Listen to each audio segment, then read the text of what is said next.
सभी को नमस्कार।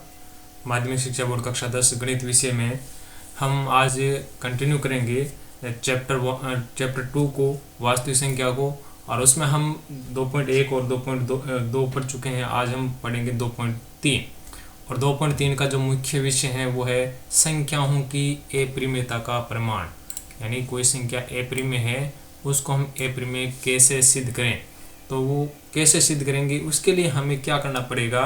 हमें ये जानना पड़ेगा कि परिमेय संख्या होती है तो उसकी परिभाषा क्या है, अप्रिमेय की परिभाषा क्या है। आपने पिछले वीडियो में पढ़ा होगा कि परिमेय संख्याओं की परिभाषा क्या है। एक बार पुनः वहाँ से हम रिव्यू कर रहे हैं। परिमेय क्या थी कि जो संख्याएं p/q रूप में लिखी गई हो या लिखी जा सकती हो वो परिमेय कहलाती है। p/q यानी अंश बटा हर, और ये जो p और q है यानी अंश और हर क्या है, वो दोनों ही क्या होने चाहिए, पूर्णांक होने चाहिए। दोनों क्या होने चाहिए, पूर्णांक होने चाहिए। और q जीरो नहीं होना चाहिए, यानी हर है वो कभी भी जीरो नहीं होना चाहिए।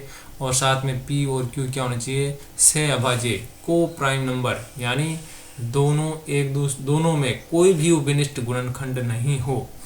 सहअभाज्य का मतलब क्या, जिसमें दोनों में कोई उभयनिष्ठ गुणनखंड नहीं हो वो सहअभाज्य संख्या कहलाती है। जैसे हम बात करें 3 और 5, ये सहअभाज्य संख्या है। क्योंकि इनमें कोई भी उभयनिष्ठ गुणनखंड एक के अलावा, एक का तो सभी में भाग जाता है, इसके अलावा इनमें ऐसी कोई संख्या विद्यमान नहीं है जिसमें इनका भाग जाता हो।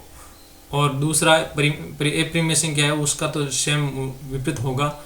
तो हम जब अप्रिमेय संख्याओं का प्रमाण ढूंढे उसको सिद्ध करेंगे, कोई संख्या अप्रिमेय है तो उसको साबित कैसे करेंगे, क्योंकि अप्रिमेय संख्या को लेकर है हम कभी भी ये सिद्ध नहीं कर सकते। इसलिए हम क्या करेंगे, ये सिद्ध करेंगे कि ये संख्या परिमेय नहीं है। हम उसका विपरीत सिद्ध कर देंगे कि ये संख्या परिमेय नहीं है। तो जो संख्या परिमेय नहीं होगी तो जाहिर सी बात है वो क्या होगी, निश्चित रूप से अप्रिमेय होगी। क्योंकि संख्या ये दो प्रकार की होगी, एक परिमेय है तो दूसरी अप्रिमेय। जब परिमेय नहीं होगी तो क्या होगी, अप्रिमेय। तो उससे पहले हम कुछ और बातें हैं वो जान ले। आपने पिछली कक्षाओं में ये पढ़ा होगा कि दो परिमेय संख्या लें। क्या लें, परिमेय संख्या। एक परिमेय संख्या इधर है, परिमेय संख्या, और दूसरी परिमेय संख्या इधर ले लें। तो इस प्रकार हमारे पास में क्या होगी, दो परिमेय संख्याएं होगी। अब इनमें जोड़ करें तो क्या निष्कर्ष आएगा, एक परिमेय संख्या, दूसरी परिमेय संख्या और निष्कर्ष। ठीक है, उस पर हम संक्रिया लगाएंगे। तो अगर दो परिमेय संख्याओं को जोड़ा जाए तो उत्तर भी क्या होगा, परिमेय होगा। जैसे 2 है, परिमेय संख्या है, उसमें 2 जोड़ दें, 3 जोड़ दें, 5 जोड़ दें, 7 जोड़ दें, 0 जोड़ दें, 0 भी परिमेय संख्या है। तो उत्तर क्या आएगा, कोई न कोई पूर्णांक या परिमेय संख्या आएगी। अगर भिन्न लेकर जोड़ें, मान लो ये ऐसा 2/3 लें और उसमें 1 जोड़ दें तो भी उसको सरल करें तो वो भी क्या होगी, परिमेय संख्या आएगी। यानी p/q रूप में ही आंसर आएगा। तो हम कह सकें कि दो परिमेय संख्याओं का योग क्या होता है, परिमेय होता है। इसी प्रकार दो परिमेय संख्याओं का व्यवकलन, बाकी सब्सट्रैक्शन, ये भी क्या होता है, परिमेय ही होता है। आप इसको टेस्ट भी कर सकते हैं। कोई दो परिमेय संख्या ले लीजिए, मान ली दो परिमेय, एक परिमेय संख्या है, दूसरी ये 2 ले लें, 2 में से 2 गया 0, या 4 लें, 4 में से 2 गया 2, या 4 में से 6 निकाल लें तो -2। तो ये सभी क्या है, अप्रिमेय संख्याएं हैं, परिमेय संख्याएं। यानी परिमेय संख्या, दो परिमेय संख्याओं का व्यवकलन भी क्या होता है, परिमेय ही होता है। इसके बाद में हम देखें कि दो जो परिमेय संख्या अगर उनका गुणा करें तो भी उत्तर क्या आएगा, तो भी उनका उत्तर आएगा, वो भी क्या होगा, परिमेय ही होगा। कोई भी दो संख्या ले लें परिमेय संख्या, उनको अगर गुणा करें तो आंसर क्या होगा, परिमेय संख्या ही आएगा। इसी प्रकार अगर हम भाग करें, दो परिमेय संख्याओं का भाग करें तो वो केवल वो परिमेय हो सकता है, परिमेय भी होगा, ज़्यादा संभावना क्या होगी, परिमेय होगा। केवल एक स्थिति में वो क्या होता है, ए प्रीमियम होता है, जब जो क्यू क्या होगा, क्यू अगर 0 है तो ए प्रीमियम होगा, यानी जिसका भाग दिया जाएगा अगर वो 0 है तो ए प्रीमियम होगा। अगर यदि क्यू नॉट इक्वल टू 0 तो आंसर क्या होगा, परिमेय होगा। यानी हर में अगर 0 नहीं है तो उत्तर परिमेय होगा, और हर अगर 0 है तो उत्तर क्या होगा, ए प्रीमियम होगा। तो ए शून्य परिमेय संख्या की स्थिति में दो परिमेय संख्याओं का भाग भी है परिमेय होता है। यानी अगर परिमेय संख्या ए शून्य है, या कहते हैं क्यू नॉट इक्वल टू 0 है, तो उस स्थिति में परिमेय संख्याओं का भाग भी क्या होगा, परिमेय होगा। तो जाहिर सी बात है, सीधा दो परिमेय संख्याओं में ये स्थिति आ गई। अब हम यही बात करें कि दो ए परिमेय संख्या ले ले तो क्या होगा, दो ए परिमेय संख्या ले ले तो क्या होगा। तो दो ए परिमेय संख्या अगर हम ले, उनका जोड़ बाकी गुणा भाग करें, तो हमारे पास में बहुत सारे जो चार ये निष्कर्ष मिलेंगे।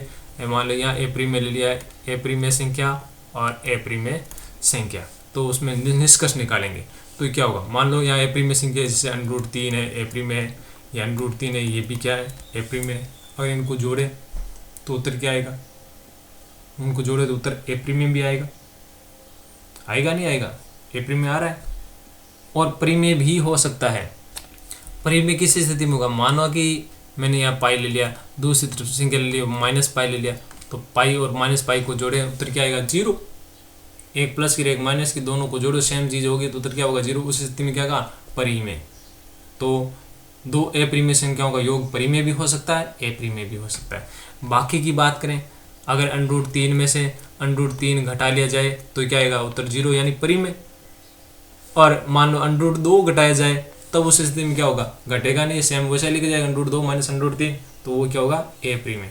तो व्यवकलन परिमेय भी हो सकता है और ए प्रीमिय भी।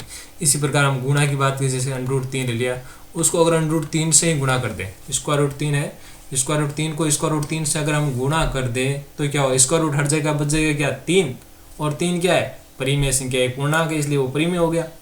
और इसी को अगर हम बात करें √3 को हम √2 से गुणा कर दें, तो √2 को √3 में गुणा करें तो दोनों √2 में गुणा करके हो जाएंगे √6, और वो क्या होगा, ए प्रीमिय, जो उसका वर्गमूल नहीं निकाला जा सकता। तो दो ए प्रीमिय संख्याओं का गुणा है वो परिमेय भी हो सकता है, ए प्रीमिय भी हो सकता है। इसी प्रकार भाग लें, जैसे √3 ले लिया और इधर भी √3 लिया, तो किसी संख्या में उसी संख्या का भाग दे तो उत्तर सदैव क्या आता है, 1। उत्तर सदैव क्या आता है, 1। परंतु तो ए क्या है, एक परिमेय संख्या है, ठीक है। अगर यहाँ √3 की जगह √3 में यहाँ √2 का भाग दे तो ये क्या होगा, आएगा √3/2। तो ये क्या है, एक ए प्रीमिय संख्या है, इसका हम वर्गमूल नहीं निकाल पा रहे, तो ये क्या होगी, एक ए प्रीमिय संख्या। इस प्रकार हम कह सकते हैं कि अगर दो ए प्रीमिय संख्या दे रखी होगी तो उनका जोड़ बाकी गुणा भाग वो परिमेय भी हो सकता है और ए प्रीमिय भी हो सकता है। सारी चारों संख्या में ये स्थिति लगती है। अब हमारे पास में आती है कि अगर एक संख्या परिमेय है, दूसरी क्या है, ए प्रीमिय है, उस स्थिति में क्या होगा। एक परिमेय और दूसरी में है ए प्रीमिय। तो एक परिमेय और एक ए प्रीमिय की संख्या की स्थिति, मान लो इधर परिमेय में कोई संख्या ले लें, मैंने मान लिया 2 ले लिया, और उधर ए प्रीमिय ले लिया √2। तो एक परिमेय संख्या और एक ए प्रीमिय संख्या को अगर हम जोड़ें तो उत्तर क्या आएगा, सदैव ए प्रीमिय ही आएगा। उत्तर क्या आएगा, सदैव ए प्रीमिय आएगा। एक परिमेय संख्या और एक ए प्रीमिय संख्या जुड़कर क्या होगी, ए प्रीमिय संख्या ही रहेगी। उसी प्रकार उनका व्यवकलन कर दें, या इसका ऐसा भी कर दें, √2 में से दो जोड़ दें, ठीक है ना। ए प्रीमिय में प्रीमिय जोड़ दो या परिमेय में प्रीमिय जोड़ दो, उत्तर क्या आएगा, ए प्रीमिय आएगा। इसी प्रकार इनका अगर व्यवकलन भी कर लें तो भी क्या आएगा, वो भी ए प्रीमिय आएगा, सदैव ए प्रीमिय आएगा। एक प्रीमिय संख्या का जोड़ बाकी है, एक प्रीमिय संख्या और एक ए प्रीमिय संख्या का जोड़ बाकी सदैव क्या होगा, ए प्रीमिय ही होता है। इसी प्रकार अगर हम कोई परिमेय संख्या इधर लें और उसका गुणा कर दें, उनका भाग कर दें, तो भी क्या आता है, ए प्रीमिय होता है। परंतु केवल एक स्थिति में, जब क्या हो, ये अशून्य हो, परिमेय संख्या क्या हो, अशून्य हो, उस स्थिति में ही ये सदैव अपरिमेय आता है। अगर मान लो परिमेय संख्या 0 आ जाए, परिमेय संख्या 0 आ जाए तो उसको किसी भी अपरिमेय संख्या, किसी भी संख्या से गुणा करो, उत्तर क्या आएगा, 0 आएगा। उस स्थिति में उत्तर क्या हो जाएगा, परिमेय हो जाएगा। तो अशून्य परिमेय संख्या की स्थिति में, परिमेय संख्या के सॉरी अशून्य परिमेय संख्या की स्थिति में, जब परिमेय संख्या अशून्य हो, उस स्थिति में अपरिमेय संख्याओं के साथ में उसका गुणा और भाग दोनों क्या होगा, अपरिमेय होगा। तो हम ये नहीं कह सकते कि एक परिमेय संख्या और एक अपरिमेय संख्या का गुणा भाग है सदैव अपरिमेय होगा। यहाँ हम कह सकते हैं, जोड़ बाकी में हम कह सकते हैं सदैव अपरिमेय होगा, परंतु यहाँ हम नहीं कह सकते सदैव अपरिमेय होगा, क्योंकि हम जानते हैं कि अगर परिमेय संख्या 0 हो गई तो उसकी अपरिमेय संख्या के साथ में जो गुणा है वो क्या हो जाएगा, परिमेय हो जाएगा। तो ये आपको थोड़ा सा ध्यान रखना है। अशून्य परिमेय संख्या की स्थिति में ही एक परिमेय संख्या और एक अपरिमेय संख्या का जोड़ बाकी गुणा भाग है वो क्या होगा, अपरिमेय होगा, अन्यथा नहीं। शून्य होते ही वो क्या हो जाएगा, शून्य परिमेय संख्या होने पर वो आंसर है अपना परिमेय हो जाएगा। तो ये थोड़ी सी बातें थी। अब इसके बाद में एक छोटी सी प्रमेय है, एक छोटी सी प्रमेय है, वो है विभाजकता की एक प्रमेय है कि अगर कोई संख्या, यदि एक कोई पूर्णांक है या अभाज्य संख्या, मान ले कि एक अभाज्य संख्या किसी वर्ग संख्या को विभाजित करती हैं, तो वही अभाज्य संख्या उस वर्ग संख्या के वर्गमूल को भी क्या करेगी, विभाजित करेगी। तो हम देखते हैं इसको। तो प्रमेय इस प्रकार है कि यदि पी ए स्क्वायर को विभाजित करता है या करती है, तो पी ए को भी विभाजित करेगा, ठीक है ना। यानी पी का एक वर्ग संख्या, ए स्क्वायर क्या है, एक वर्ग संख्या है, वर्ग दिया हुआ है, और फिर या ए क्या होगा, ए स्क्वायर का वर्गमूल है। तो पी जब ए स्क्वायर वर्ग संख्या को विभाजित करती हैं, तो पी उसके वर्गमूल को भी क्या करेगी, विभाजित करेगी। जहाँ पी क्या है, पी एक अभाज्य संख्या है, ठीक है, और ए एक धनात्मक पूर्णांक यानी प्लस की संख्या है, पॉजिटिव संख्या है। तो हमें नेगेटिव संख्या लेकर नहीं चलना है। तो इसको एक सामान्य उदाहरण से हम समझें, गणितीय संक्रिया में हम नहीं घुसेंगे, हम एक सामान्य उदाहरण से पढ़ेंगे। माना हम देखें एक अभाज्य संख्या ले, एक अभाज्य संख्या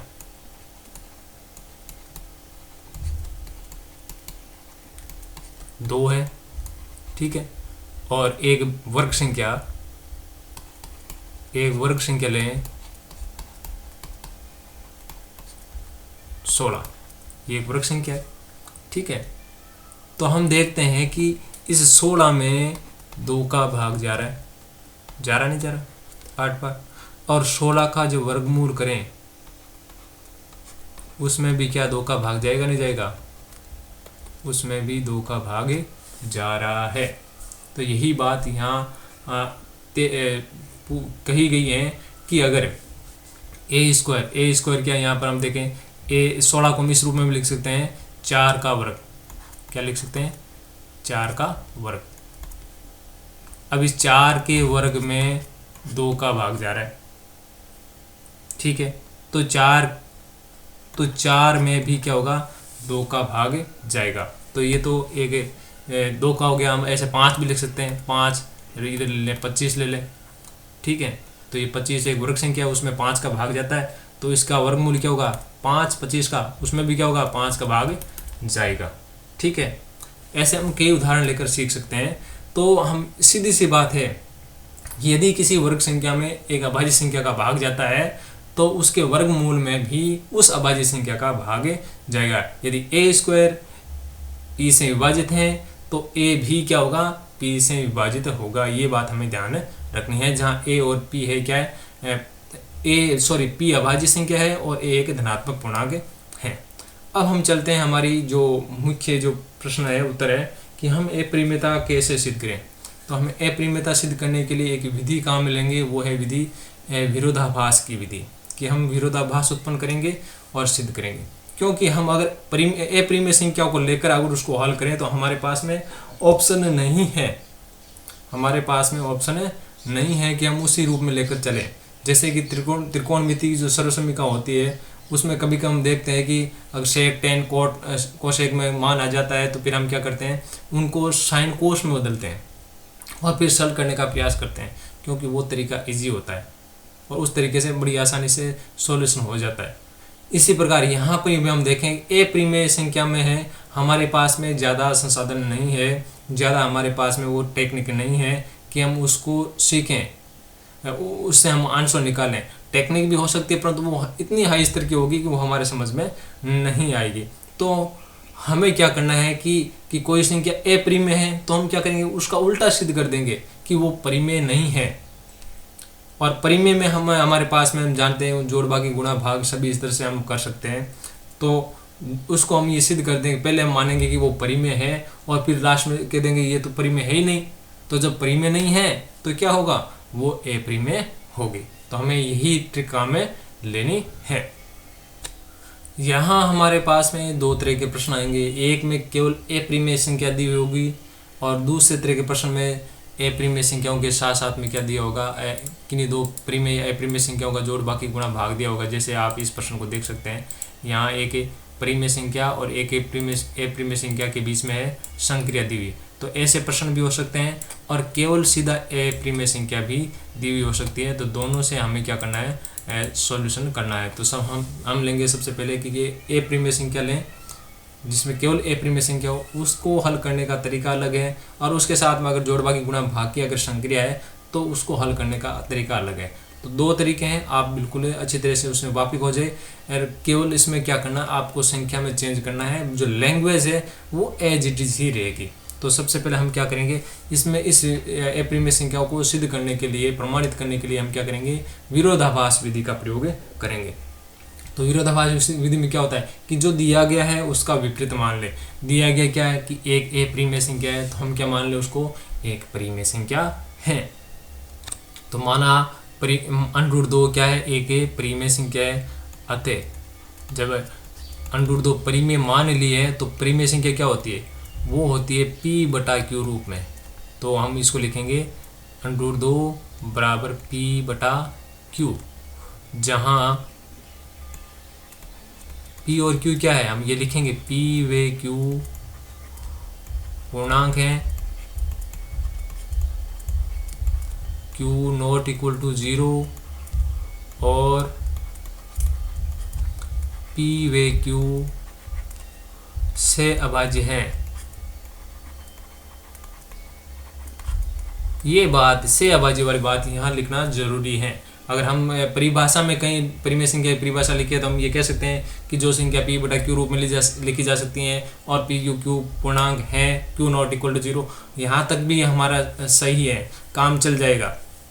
परंतु यहाँ जब ए परिमेय संख्या को हम प्रमाणित करते हैं उस स्थिति में हमें यहाँ बताना पड़ेगा कि ये p और q क्या है, परस्पर अभाज्य है, को प्राइम नंबर है। अब इसको हम दोनों को प्राइम नंबर है तब तो वो क्या होगा, परिमेय। और हम क्या करेंगे, इसमें ये सिद्ध कर देंगे कि ये p और q है, दोनों को प्राइम नंबर नहीं है। क्यों, और इस को प्राइम नंबर का मतलब क्या है कि कोई उभयनिष्ठ गुणनखंड नहीं है। अगर इसके गुणनखंड करें तो उनमें कोई कॉमन गुणनखंड नहीं आता है, कॉमन फैक्टर नहीं आता है। तो हम अंत में क्या करेंगे, यहाँ से हमने इसको परिमेय माना है, फिर लास्ट में क्या करेंगे, इसमें एक ऐसी स्थिति पैदा कर देंगे, एक विरोधाभास पैदा कर देंगे कि हम देखेंगे p में भी किसी संख्या का भाग जाता है और उसी संख्या का q में भी भाग जाता है। तो इसका मतलब क्या हुआ, दोनों का एक उभयनिष्ठ गुणनखंड आ गया, एक उभयनिष्ठ फैक्टर आ गया। उस स्थिति हम कहेंगे कि हमारा तो ये विरोधाभास हो गया। और विरोधाभास क्यों हुआ, क्योंकि हमने गलत माना था, कि हमने ये माना कि परिमेय संख्या है, √2 एक परिमेय संख्या है, और हम कहेंगे हमने गलत माना, और गलत माना जब परिमेय नहीं है तो इसका मतलब क्या हुआ, ये परिमेय है। तो हम इसको क्या करेंगे, सरल करें तो वर्ग करने पर, वर्ग करेंगे दोनों पक्षों का वर्ग करने पर, वर्ग करेंगे तो क्या होगा, 2 का वर्ग हट जाएगा और यहाँ क्या हो जाएगा, p² / q²। तिरछा गुणा कर लें, 2q² बराबर क्या होगा, p²। या हम इसको ऐसे भी लिख सकते हैं, ये p² किसके बराबर है, 2q²। यानी p² के अगर हम गुणनखंड करें, टुकड़े करें, तो उसमें एक टुकड़ा क्या है, उसका एक टुकड़ा क्या है, ऐसे भी लिख सकते हैं 2 × q²। यानी पी स्क्वायर में किसका भाग जाएगा? अगर हम देखें इसमें इधर पी स्क्वायर में 2 का भाग दें तो इधर भी 2 का भाग जा रहा है, तो इससे पी स्क्वायर में 2 का भाग जा रहा है, यानी उसका एक फैक्टर है। पी स्क्वायर का एक फैक्टर क्या है? 2 है, इसलिए पी स्क्वायर में क्या है? 2 का भाग जा रहा है। तो इसको हम समीकरण 1 दे देते हैं। समीकरण 1 से स्पष्ट है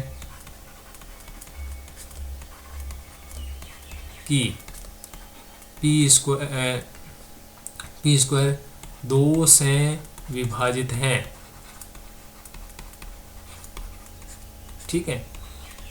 यानी पी स्क्वायर का फैक्टर 2 है तो 2 से विभाजित होगा। अतः जब हमने अभी पिछले थोड़ी देर पहले में पढ़ी थी कि अगर वर्ग संख्या किसी अभाज्य संख्या से 2 क्या अभाज्य संख्या उससे विभाजित है तो उसका वर्गमूल, तो p का वर्गमूल क्या होगा? p का धनात्मक वर्गमूल क्या, पी स्क्वायर का धनात्मक वर्गमूल क्या होगा? p। अतः p भी क्या होगा? p भी 2 से विभाजित होगा।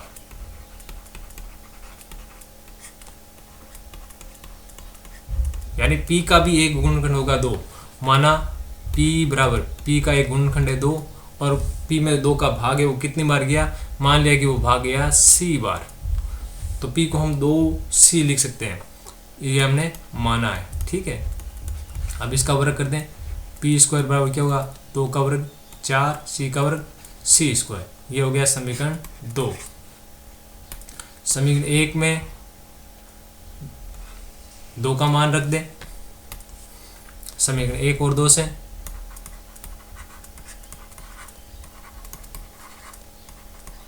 तो पी स्क्वायर की जगह हम क्या लिख देंगे? 4c स्क्वायर बराबर में क्या है? 2q square. अब हम देखें सरल करें, दोनों में 2 का भाग जा रहा है तो क्या गया? 2c स्क्वायर बराबर q स्क्वायर, या हम इसको ऐसे लिख दें q स्क्वायर बराबर 2c स्क्वायर। यहाँ से हम देखें इस q स्क्वायर का जो गुणनखंड करें उसमें क्या है? कॉमन क्या आ रहा है? एक गुणनखंड आ रहा है 2, तो q स्क्वायर का गुणनखंड 2 है तो q का भी एक गुणनखंड 2 होगा, ठीक है ना। यानी q स्क्वायर में 2 का भाग जाता है। अगर हम यहाँ देखें तो इसमें 2 का भाग जाएगा q स्क्वायर में। यह ले लें हम उसको समीकरण 3।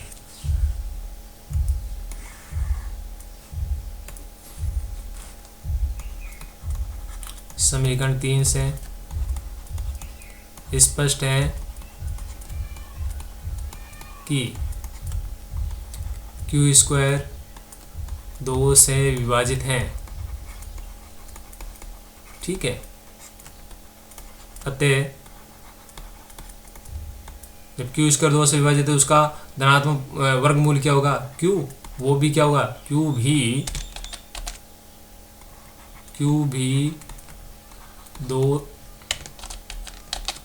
2 से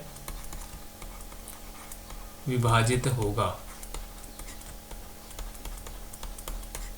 ठीक है। अब हमने ऊपर भी हमने निकाला था ये निष्कर्ष कि p में p किससे विभाजित हो रहा है। यहाँ हम देखिए, आप देख सकते हैं p किससे विभाजित हो रहा है? 2 से, और q भी किससे विभाजित हो रहा है? 2 से। यानी p और q का क्या हो गया? एक उभयनिष्ठ फैक्टर आ गया। p और q का क्या आ गया? एक उभयनिष्ठ फैक्टर आ गया। तो हम यहाँ लिखेंगे अतः स्पष्ट है, इस प्रकार स्पष्ट है कि p और q का एक उभयनिष्ठ गुणनखंड 2 है, यानी p और q से अभाज्य नहीं है, यानी दोनों क्या भाज्य हैं आपस में किसी एक अन्य संख्या से, इसलिए से अभाज्य है, को प्राइम नंबर नहीं है, जो कि हमारी पूर्व में मानी गई कल्पना के विपरीत है। हमने पूर्व में क्या माना था कि p और q क्या है? परस्पर अभाज्य है, परस्पर अभाज्य है, यहाँ हमने माना था। और परस्पर अभाज्य कब माना था? कि जब ये क्या माना था? हमने इसको परिमेय माना था। तो अब हम यहाँ लिखेंगे कि हमारा ये मानना कि √2 एक परिमेय संख्या वो गलत है। अतः हमारा ये मानना कि √2 एक परिमेय संख्या है वो गलत है। अतः जब परिमेय संख्या मानना गलत था तो इसका मतलब परिमेय नहीं है, तो इसका मतलब क्या हुआ? अप्रिमेय है। अतः √2 क्या हुआ? एक अप्रिमेय संख्या है।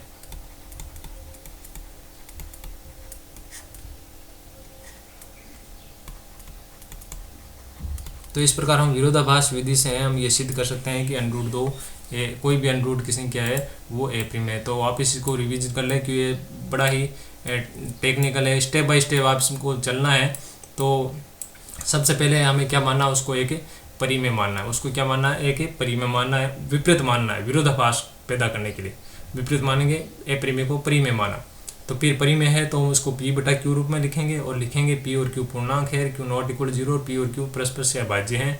फिर हम इसके दोनों पक्षों का वर्ग करेंगे तो यहाँ से वर्गमूल हट जाएगा, 2 बचेगा, R equal to P square Q square. ठीक है, अब यहाँ इसको सरल करेंगे तो हम तिरछा गुणा कर देखेंगे, यहाँ की P स्क्वायर का एक जो फैक्टर बन रहा है वो क्या हो रहा है, 2 है, यानी 2 का P स्क्वायर में भाग जाएगा। जब किसी का फैक्टर 2 आ रहा है, जैसे मान लो कि यहाँ हम बात करें कि ये 4 एक वर्ग संख्या है, अब इसके फैक्टर करें 2 गुणा 2, तो यानी 4 में ये जो फैक्टर बन रहा है तो इस फैक्टर का क्या होगा, 4 में भाग जाएगा। अब 4 का वर्गमूल 2 होता है, उसमें भी क्या होगा, इस 2 का भाग जाएगा। तो यहाँ P स्क्वायर का एक फैक्टर 2 बन रहा है तो इस 2 का P स्क्वायर में भाग जाएगा। और फिर हमने पढ़ा था प्रमेय की, अगर P स्क्वायर 2 से अभाज्य संख्या से विभाजित है तो P भी क्या होगा, उसका वर्गमूल भी उस अभाज्य संख्या से विभाजित होगा। तो यहाँ पर भी हमने मान लिया है। अब माना कि P है, उसका भाग कितनी बार जा रहा है, 2 बार तो जा ही रहा है।